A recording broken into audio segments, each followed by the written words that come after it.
E eu gostei do tema desta festa, deste culto, mulheres de fé. Mulheres de fé. Há na Bíblia muitas mulheres de fé. E eu tenho certeza que aqui também há muitas mulheres de fé, mulheres intercessoras. E o que é fé? Nós cristãos, nós temos um conceito decorado em nosso coração, em nossa mente sobre o que é fé. Mas um dos dicionários famosos, né, desses, o Ruais, ele diz que é uma crença religiosa, confiança absoluta em algo ou em alguém. Isso parece tão vazio, né? Muito vazio para alguém que tem a fé genuína no Senhor. Esse é o conceito das pessoas que não conhecem o conceito que nós conhecemos, que está aqui em Hebreus capítulo 11, no verso 1 diz, vamos ler? Vamos falar? A fé é a certeza das coisas que se esperam, a prova da realidade das coisas que não se veem. Isso que é fé. É você ver aquilo que ainda não existe. Existe na vontade do Pai, existe na vontade de Deus, mas nós não podemos ver ainda. Mas Ele concederá no seu coração a sua vontade. Mulher de fé, mulher de fé. Você já refletiu na sua vida, mulheres? Até os homens também, tem bastante homens aqui. E eu gostei daquele churrasco aí que os irmãos... Se eu morasse aqui, eu ia inscrever meu marido. Muito mais desejo de orar, de buscar a face do Senhor, porque eu tenho perdido a minha fé, porque o Senhor não responde minhas orações. Ai, irmãos, essa fé não está fundamentada na palavra do Senhor. Esta fé não foi persistente, ela não foi alimentada diariamente, ela não foi fortalecida. O nosso corpo físico, para estar atuante, andando, gozando de plena saúde, tem que ser alimentado, tem que ser com os exercícios, quem pode fazer, aqueles que podem tomar os seus suplementos, aqueles que têm uma vida regrada, como orienta a palavra de Deus. Essa fé, ela não foi alimentada dia a dia com oração e também com o estudo da palavra.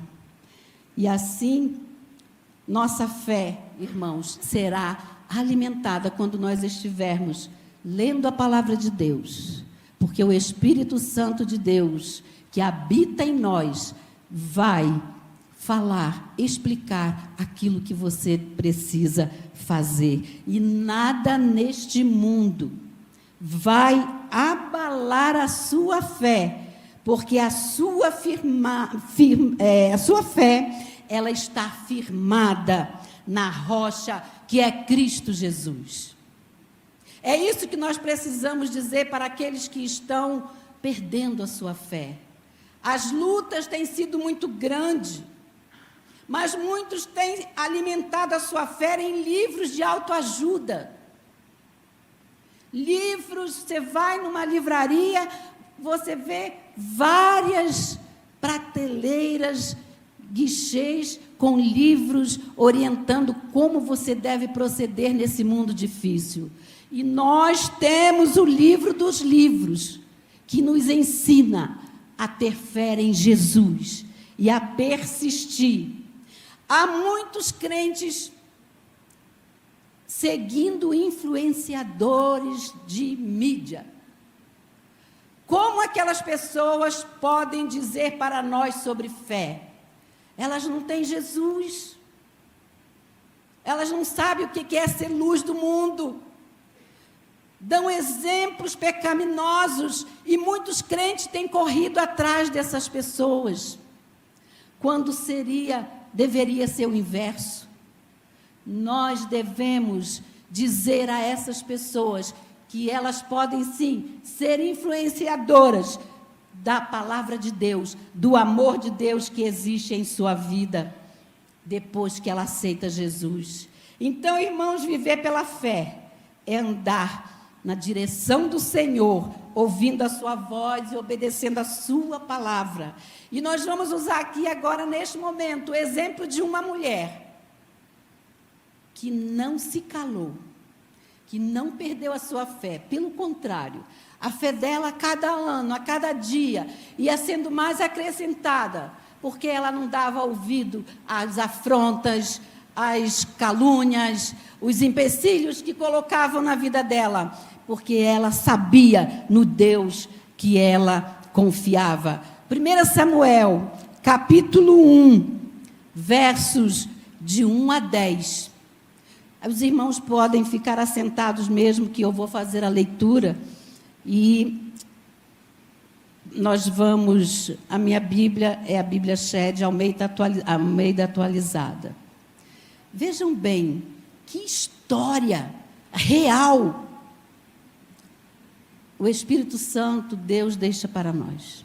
Houve um homem em Ramataim, Zofim, da região montanhosa de Efraim, cujo nome era Eucana, filho de Jeroão, filho de Liú, filho de Tuu, filho de Zufi, eframita.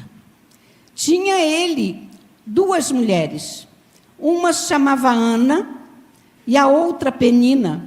Penina tinha filhos, Ana, porém, não os tinha. Este homem subia da sua cidade de ano em ano para adorar e sacrificar ao Senhor dos exércitos em Siló. Estavam ali os 2 filhos de Eli, Rofeni e Finéias, como sacerdotes do Senhor.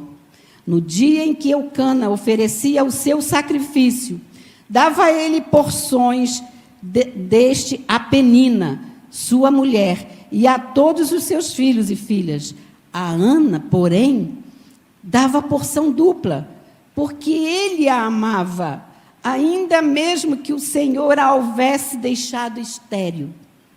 A sua rival a provocava excessivamente para irritar, porquanto o Senhor lhe havia cerrado a madre. E assim o fazia ele de ano em ano. E todas as vezes que Ana subia à casa do Senhor, a outra a irritava, pelo que Ana chorava e não comia. Então Eucana, seu marido, lhe disse: Ana, por que choras? E por que não tens se alimentado? E por que estás de coração triste? Não te sou eu melhor do que 10 filhos? Após terem comido e bebido em Siló, estando Eli, o sacerdote, assentado numa cadeira junto a um pilar do templo do Senhor, levantou-se Ana e, com amargura de alma, orou ao Senhor e chorou abundantemente. E fez um voto, dizendo: Senhor dos exércitos, se benignamente atentares para a aflição da tua serva, e de mim te lembrares, e da tua serva te não esqueceres, lhe deres um filho varão, ao Senhor o darei por todos os dias da sua vida, e sobre a sua cabeça não passará navalha. Senhor, obrigada pela tua palavra. Aqui está uma história real. Uma história que nos traz uma valiosa mensagem de persistência na fé e na oração. Temos alguns personagens nessa palavra, nesse texto. Eucana, marido de Ana, sua primeira esposa. Ana era a paixão de Eucana. Eucana era pacificador, era piedoso, era amoroso. Ana, estéril, não podia dar filhos a Eucana, mas era uma mulher de fé e de oração. Penina, esposa de Eucana, que lhe dava filhos, mas ela era rixosa, era uma religiosa nominal. Eli, o sacerdote, inerte, incapaz, pastor, de diferenciar a comunhão, a intimidade de Deus com Ana de uma embriaguez. E pelo Código de Hammurabi, lá pelos anos, no século XVIII a.C., o homem que casasse e a mulher fosse estéril, ele poderia casar-se com outra para que a família perpetuasse. Assim era a história de Ana.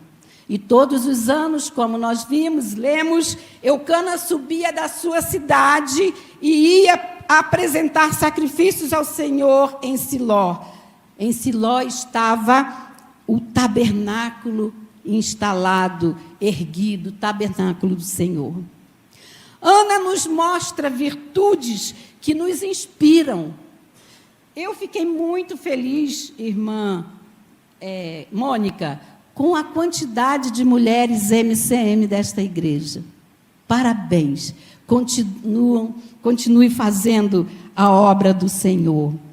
Então, ela nos mostra que a fé é seguida de humildade. Humildade diante de Deus. Nós não podemos ficar batendo no peito e dizer, eu tenho fé. Quem precisa ver que você tem fé é o Senhor. Para que a sua oração seja ultrapassado os tetos de sua casa, o céu, ultrapassado todas as distâncias, e Deus receber a sua petição com cheiro suave. Não se esqueça que Deus enviou o Espírito Santo para estar do seu lado, porque Ele está dentro de você, e Ele está ali com gemidos inexprimíveis. E se você, na sua oração, estiver chorando, muitas das vezes nós dobramos o nosso joelho para orar e não sai uma palavra. Só sai choro. Só sai lágrimas. E foi o que aconteceu com Ana. Ela teve a sua fé centrada no Deus que podia receber a sua oração e atendê-la. Mas ela era vítima de uma patologia física, a esterilidade, e aquilo lhe causava muita tristeza. E ainda tinha no seu caminho, dentro da sua casa, uma tal de Penina. Irmãos, muitas vezes temos Penina dentro da nossa casa. Nós temos Penina dentro do nosso trabalho. Nós temos Penina nas nossas amizades. E o que nós fazemos quando nós encontramos Penina? Temos que fazer como Ana fez. Ela era debochada. Ela adorava humilhar. Principalmente, diz a palavra de Deus, nós lemos aqui, quando eles caminhavam para Siló, ali no caminho, ela debochava de Ana. Ela dizia, eu tenho filho, você não tem. Eu tenho um carro do ano, e você não tem. Quantas vezes nós escutamos isso? Eu moro num apartamento enorme, você mora numa casa pequena? Peninas que tentam colocar dentro da nossa mente coisas para nos entristecer. Mas o que nós temos que fazer? Se humilhar cada vez mais, como Ana fez, na presença do Deus poderoso. Ana não brigou, Ana não xingava, Ana não revidava aquelas afrontas, mas ela esperava a resposta, com persistência, a resposta de sua oração. Ela não pedia bens materiais, ela pedia um filho. Senhor, abre minha madre, para que eu possa ter um filho. E depois nós vemos que ela teve o filho e não ficou para ela. ela entregou ao Senhor, porque ela fez um voto de que o Senhor contemplasse a sua oração. Ela daria aquele menino para ser um grande profeta, um homem de Deus. Os 2 livros de Samuel, que se formam um, nós vemos que é um dos livros mais cristológicos do Antigo Testamento. Samuel, o filho de Ana, foi o último dos juízes de Israel e o primeiro dos profetas. Era um homem de profunda piedade, tinha discernimento espiritual, inteiramente dedicado aos propósitos de Deus. Ele conduziu por várias vezes o povo de Israel, ensinando, chamando, conclamando aquele povo a andar na presença de Deus. Esse era o presente que Ana queria, mas que queria oferecer ao Senhor. O que você, nesta manhã, tem pedido ao Senhor e dito: Senhor, se tu me deres, eu te consagrarei. Não é meu, tudo que eu tenho é teu. A nossa vida, hoje de manhã, quando nós acordamos, irmãos, quem já orou hoje por estar respirando? Que bênção respirar, porque muitos dormiram e não acordaram hoje. Olha quantos motivos nós temos para agradecer.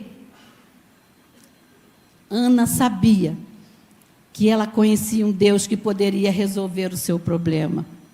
Por isso ela não se importava com aqueles que iam chamá-la de bêbada, embriagada, mulher doida. Não, ela só queria ser atendida pelo Senhor. E o profeta Samuel, aquele presente, a resposta de oração de Ana, foi uma bênção para o povo de Israel. E a sua história é uma bênção para nós hoje, neste tempo presente. Quando nós lemos a história de Ana e vemos o segredo dela, as palavras, as orações, os soluços, as lágrimas, nós vemos que nada disso foi em vão. Nada disso foi em vão. Valeu a pena, porque depois de Samuel, Deus deu outros filhos a Ana. O propósito de Deus na vida de Ana era abençoá-la. Abençoá-la. O que você tem pedido a Deus, que Deus ainda não respondeu? Às vezes o Senhor não nos dá, para que nós não venhamos sair da sua presença. Às vezes nós pedimos coisas a Deus impossíveis. Não impossíveis da literalidade da pessoa, mas impossível para nós, porque nós vamos querer viver o mundo. E o Senhor quer que você continue na presença de Deus. Irmãos, nós conhecemos história de pessoas que queriam carro, eu quero carro. E cadê? Agora só vai para a praia, só vai não sei para onde. Sumiu da igreja. Está gozando a vida. Não que é proibido pedir um carro, orar, contribuir, economizar para ter uma casa, para ter um bem. Não, mas isso não pode ocupar o seu coração, nem o espaço da sua fé. E o propósito de Deus na vida de Ana foi abençoá-la de tal maneira que ela voltou a sorrir. Eu tenho certeza que muita gente aqui tem vivido, não tudo, mas talvez um pouco dessa agonia que Ana viveu.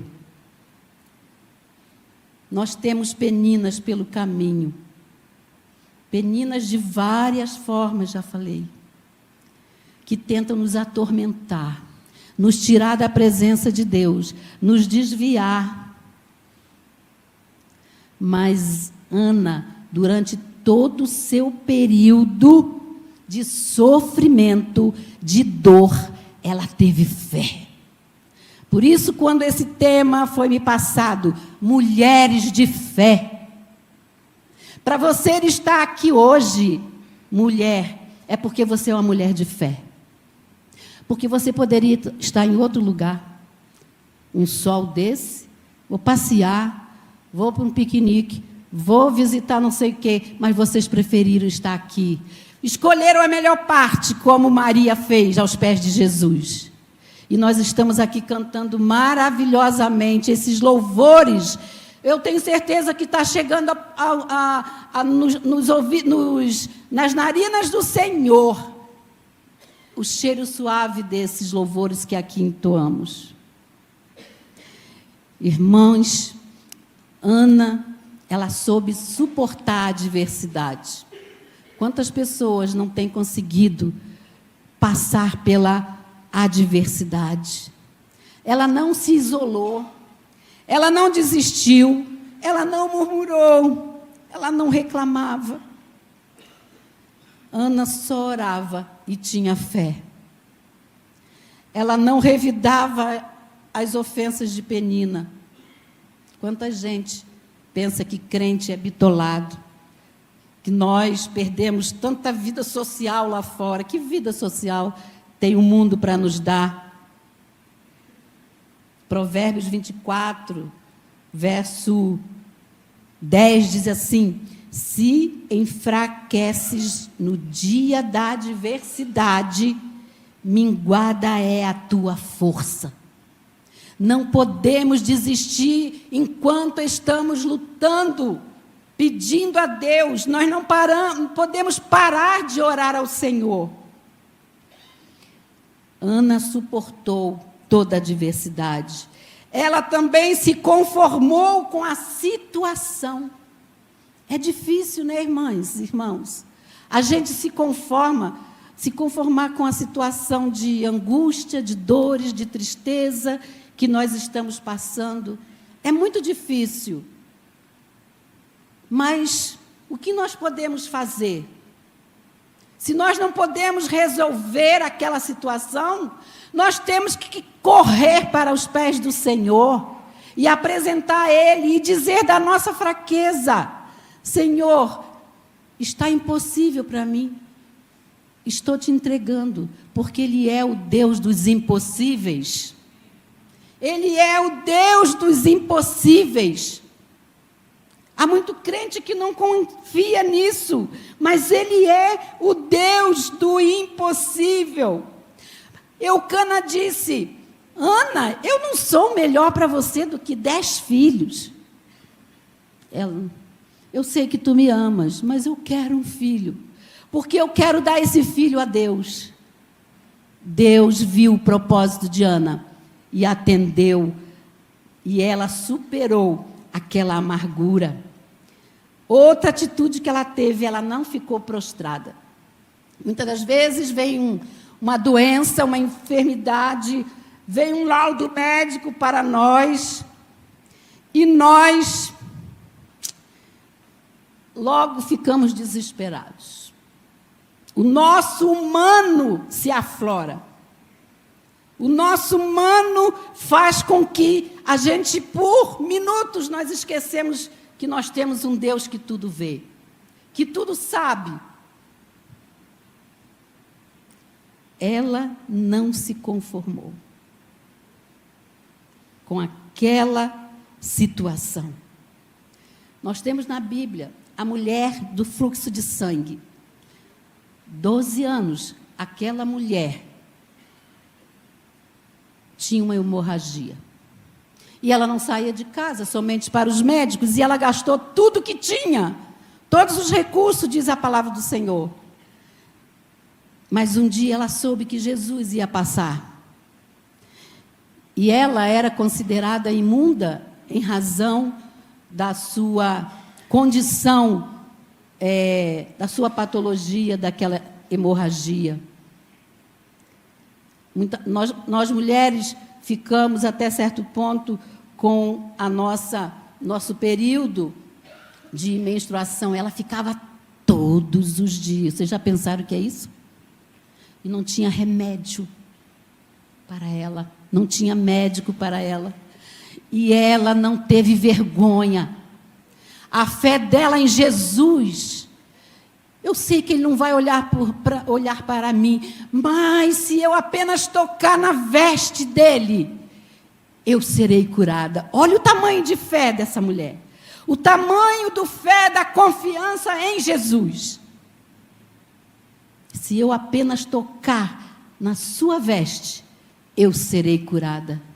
E no meio daquela multidão, quando ela tocou em Jesus, assim como você vai tocar em Jesus pela sua oração, Ele vai sentir: de mim saiu virtude. De mim saiu virtude. Mas, mestre, você está todo apertado, tanta gente aqui está te apertando. Não, não. Alguém me tocou diferente. E nesta manhã o Senhor está chamando você a tocar nele diferente pela fé. Mulheres de fé. A terceira, ela não ficou prostrada diante da situação. Ana se levantou, está aqui no verso 10. Levantou-se Ana e com amargura de alma orou ao Senhor e chorou abundantemente. Quantas vezes nós temos chorado? E quem, irmãos, se prostra diante de Deus, não se prostra diante das circunstâncias, porque tem um Deus vivo. O mundo oferece e tem oferecido pela tecnologia e vai ficar pior, um monte de deuses. Mas nós temos um, o Todo-Poderoso, que tem o universo na sua mão, que tem a vida de vocês escrita no livro da vida, e Ele sabe de qual o nome de cada um. E nós teremos um novo nome quando estivermos com Ele na glória. Isso é motivo de nós agradecermos. Em 2015, eu fiz um voto ao Senhor de toda vez que eu fosse a uma igreja diferente, eu ia contar, resumidamente, esse problema que eu passei. Em 2015, eu estava no meu escritório, trabalhamos, somos advogados, e, de repente, eu resolvendo uma situação com um cliente no telefone, veio aquela dor de cabeça terrível, que eu nunca havia tido antes. E a dor de cabeça queria fechar meu olho, eu empurrava o olho assim e saía gritando. Gente, que dor de cabeça! E muita gente chama SAMU, chama isso, chama aquilo. Me levaram para o hospital. Só que na minha rua do trabalho, na Senador Dantas, não tinha ponto de táxi. E ali tinha um táxi. Eu não esperei a SAMU chegar. Me botaram naquele táxi e me levaram. E logo à frente tinha aquela carrinho de polícia que era redondinho, igual um Fusca. Acho que vocês lembram. E o motorista falou: ela está passando mal, abre o caminho. Ele me levou na contramão, meu marido. E ele ligou para o meu pastor. E a esposa dele, pastor Eliezer, e a esposa, doutora Dalva, ela é médica, e foram lá para o hospital. Lá no Souza Aguiar, emergência. E quando chegamos lá, quando eu olhei assim, eu muito tonta, eu falei: meu Deus, me perdoe, mas será que eu vou passar na frente de tanta gente que já está aqui desde de manhã? A minha preocupação, eu pensei nisso. E já fui levada para a emergência lá em cima, no andar de cima, e me deram injeção tal, eu fui me acalmando. Me levaram para fazer uma tomografia. Meu marido disse assim, ligou para a cardiologia dele e disse: doutora, Rose está assim, assim, assim, assim. Não deixa ela sair daí sem fazer uma tomografia. Agora, aí a tomografia, o tomógrafo só vive quebrado. Se não tiver, saia correndo para fazer uma tomografia. Irmãos, aquele dia o tomógrafo não estava quebrado. E eu fiz a tomografia. E eu ainda, quando saí daquela máquina, eu falei para o rapaz, para o técnico, moço, deixa eu sair, eu estou com fome. Eu não almocei ainda, eram 3 horas da tarde. Ele, não, senhora, a senhora não vai sair, não. Sua cabeça está cheia de sangue. A senhora teve aneurisma, roto. Aí desceu comigo. E ele, aí chamou o neurologista. E ele falou, aí me deixou assim, e eu olhando para o teto. Eu lembro que eu estava lembrando na minha mente um hino. Em fervente oração, eis o meu coração. E, de repente, eu escuto o médico falar, sua mulher tem de 30 a 40 minutos de vida. Imagina o desespero dele, que é apaixonado por mim. Meu pastor, desesperadamente, ligou para as MCM da igreja e põe todas as mulheres de joelho. Roseli está morrendo. Orem a Deus por ela. E eu ali naquela maca, naquela caminha, eu olhava para o céu e eu disse a Deus, Deus, eu sei que Tu és dono da minha vida. Eu estou preparada para subir contigo. Mas, Senhor, eu tenho pais de 80 e poucos anos. Eu não queria eu sou a mais velha, eu não queria que meus pais enterrassem filhos, a dor que eles vão sentir. Pai, eu tenho um filho entrando na jovem, eu tenho um filho de 28 anos, nós temos. Ele precisa de nós, precisa de mim. Senhor, eu estou na campanha de reforma da nossa igreja. Eu preciso ajudar os irmãos. A luta tem sido grande. Senhor, eu estou na reforma do CIEM. Quem conhece o CIEM? Centro, de Educação e Missões. Na campanha de trocar parte elétrica do CIEM. Senhor, não me leva agora. Eu não pedi ao Senhor que eu queria viajar, eu não pedi ao Senhor que eu queria passear, eu não pedi ao Senhor que eu queria viver a minha vida, não. Eu queria continuar servindo Ele nesse tempo, nesse mundo. E nisso, foi ligado para o diretor do hospital e ele indicou um médico, novinho. E me colocaram numa ambulância e me levaram para a Olaria. Olaria, né, amor? Olaria, Hospital Balbino. Não sei se os irmãos conhecem. E lá me prepararam toda, irmãos, para a cirurgia. E o médico chamou meu marido, Dr. Marcelo Sarmento, que eu amo. Depois de Deus, esse homem foi usado por Deus para salvar a minha vida. E ele chamou meu marido e disse, está difícil. Está difícil. Nós vamos tentar drenar. Se ela aguentar 72 horas, o senhor leva ela para o médico do plano. E ali ficamos. E ali, ele entrou e ele virou-se para mim e falou assim, nós vamos anestesiar, tá bom? Você vai dormir. Mas eu sou muito, eu escuto tudo. Aí, eu estou escutando ele assim, espera aí, podemos resolver aqui. Quando ele falou isso, ele pediu para uma das enfermeiras da equipe ir buscar um aparelho de hemodinâmica lá dentro, em outra sala. Irmãos, acreditem se quiser, mas eu preciso falar isso. Do meio daquela equipe, eram umas 6, 7 pessoas. A equipe estava toda de azul, cap azul. Saiu um homem de roupa verde e passou perto da minha cabeça e deu uma gargalhada. O inimigo foi até o leito do hospital tentar me matar, mas o Senhor guardou a minha vida. E eu estou aqui, eu disse ao Senhor, contarei a igreja nova que eu não conheço, eu vou contar esse testemunho. Aí depois veio, ela vai ficar cega, se ela viver, vai ficar cega ou vai ficar na cadeira de roda.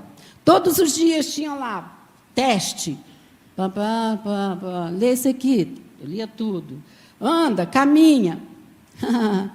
Irmãos, no 5º dia que eu estava no quarto, eu peguei aquele negócio cheio de remédio, saí e fui andar naqueles quartos para falar de Jesus para as pessoas que estavam naquele andar. Eu contei, olha que Deus me fez e pode fazer por você. Mas como? Confia no Senhor, tenha fé que Deus vai tirar você daqui. Até que certo dia viram pela câmera que eu estava andando. Correram, a senhora não pode andar assim, se a senhora cai, o hospital é ocupado. Eu falei, tá, desculpa, mas eu já tinha feito o que queria fazer. Aí não saí mais. Fiquei 23 dias no hospital. E semana passada, eu fui ao médico. E ele, quando me vê, ele diz, vem me abraçar, milagre.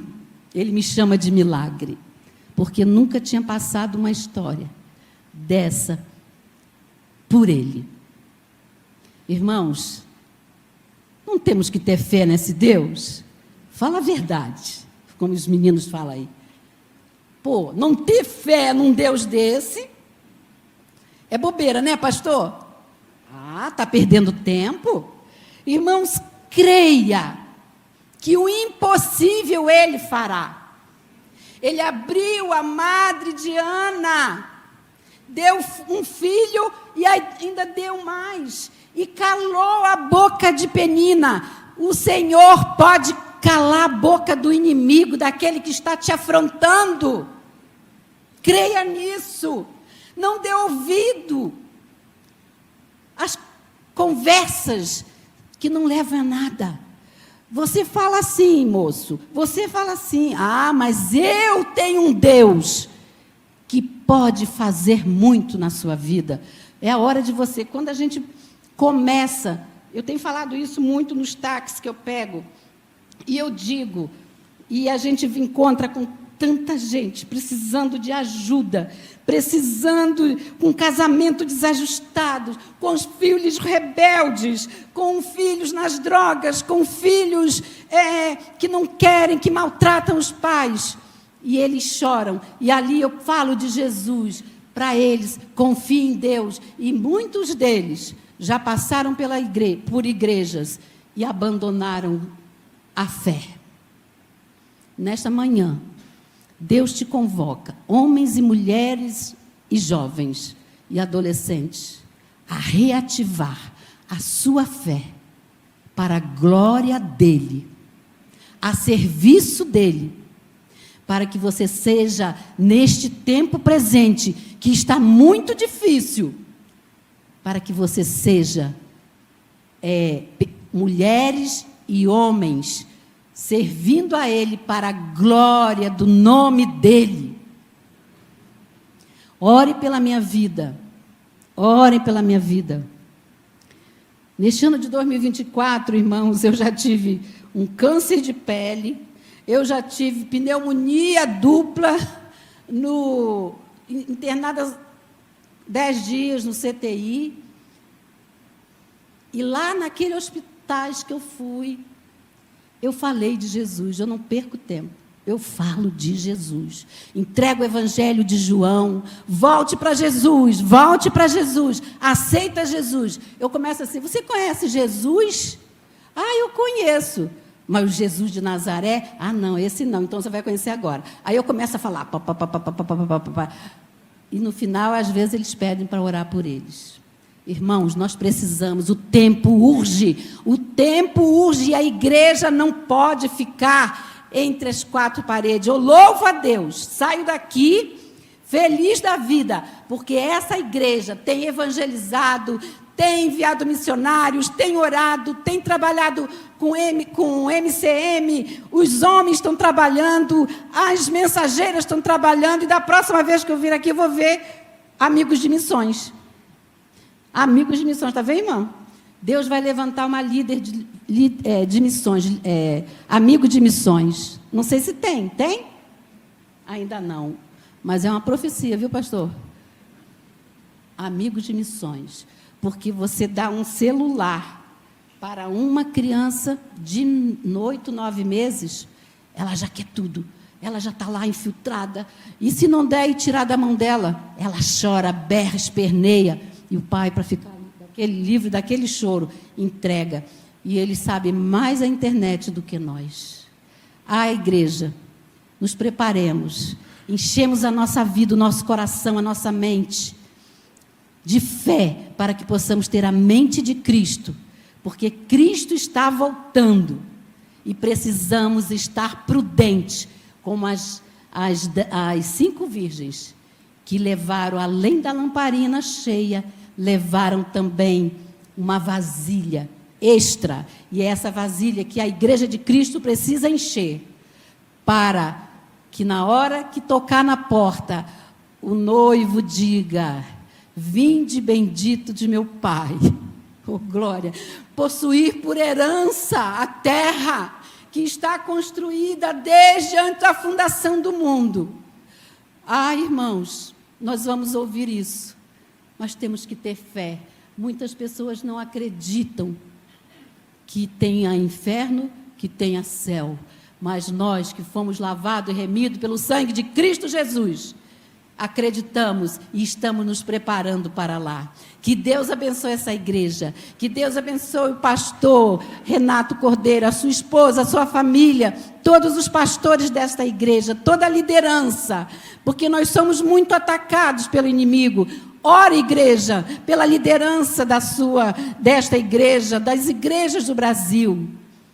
E quando eu estiver aqui, vou contar mais bênção, viu? Da outra vez, se você me convidar. Abusada, né? Deus abençoe. Obrigada, irmãos, pela oportunidade.